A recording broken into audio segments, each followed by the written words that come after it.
जबाबदारी घेतली आणि डीबीटी योजनेमध्ये बदल झाला म्हणून मुंबई उच्च न्यायालयाच्या नागपूर खंडपीठामध्ये याचिका दाखल करण्यात आली होती. कोर्टानं असं विचारलं की डीबीटी योजनेमध्ये बदल का करण्यात आला.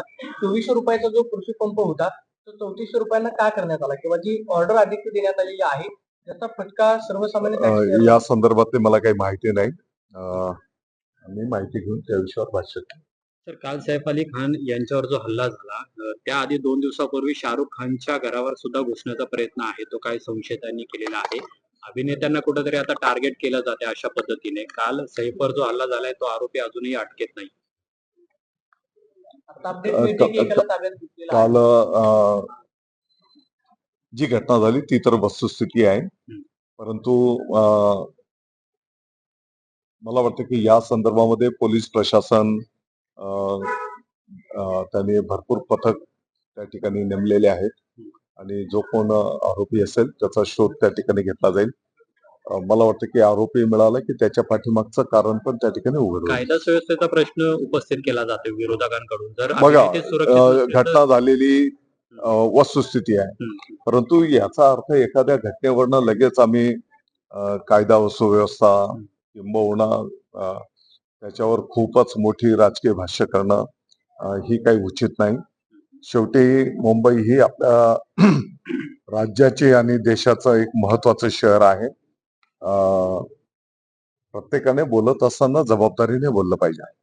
दुसरीकडे सर, जय पवार जे अजित पवार यांचे पुत्र आहेत त्यांना सुद्धा आता पोलीस संरक्षण आहे ते पुरवण्यात आलेलं आहे. की कधी कायदा सुव्यवस्थेचा प्रश्न निर्माण झाल्याचा आरोप विरोधकांकडून केला जाते, पण अजित पवारांचे पुत्र पार्थ पवार असतील किंवा आता जय पवार यांना पोलीस संरक्षण दिलं जाते. कुठलाही संदर्भ कुठं जर जोडू लागलो, जिल्हा परिषद, मला वाटतं की आपण शाळेवर आलो पाहिजे. चला शाळेत जाऊया. सर, जिल्हा परिषदेच्या निमित्ताने जिल्हा परिषदाकडनं मागच्या वेळेला बोगस शाळांसंदर्भात एक मोठी कारवाईचा बडगा उघडला होता. तो कुठेतरी पॉज झालेल्याचं पाहायला मिळतंय, कारण अजूनही काही शाळांवर कारवाई होत नाहीये.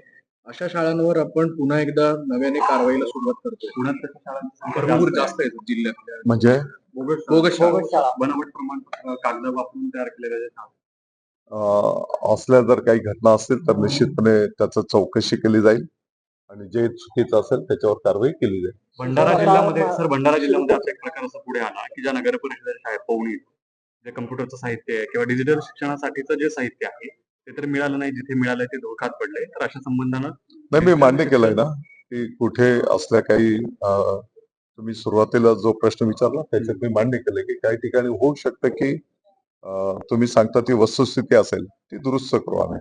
शिक्षकांना शिरत्वाच्या पदावर उतरावं लागलेलं वगैरे नाही. काही कार्यपद्धती विहित असते.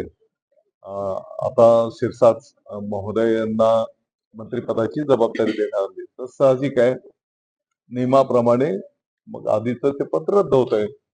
उतरावं लागलं वगैरे असं आता काही भाग नाही. सरकार स्थापन होऊन 2 महिने होत आहेत, पालकमंत्री पद अजूनही वाटप झालेलं नाही. होईल तिढा वगैरे काही नाही. वरिष्ठ नेते चर्चा करून निर्णय करतील, त्याची अंमलबजावणी केली जाईल. बैठक 801 शिक्षकांचा प्रश्न आहे, अजूनही त्यांना समायोजन केलेलं नाही. तर तोही प्रश्न माननीय न्यायालयामध्ये ती बाब प्रलंबित आहे. या विषयावर विभाग पातळीवर चर्चा 1-2 वेळेस संपन्न झालेली आहे. माननीय न्यायालयामध्ये ही बाब प्रलंबित असल्यामुळे त्याच्यावर विभाग चर्चा करून मार्ग काढेल. माननीय न्यायालयाच्याही निदर्शनास ती बाब आम्ही आणून देऊ.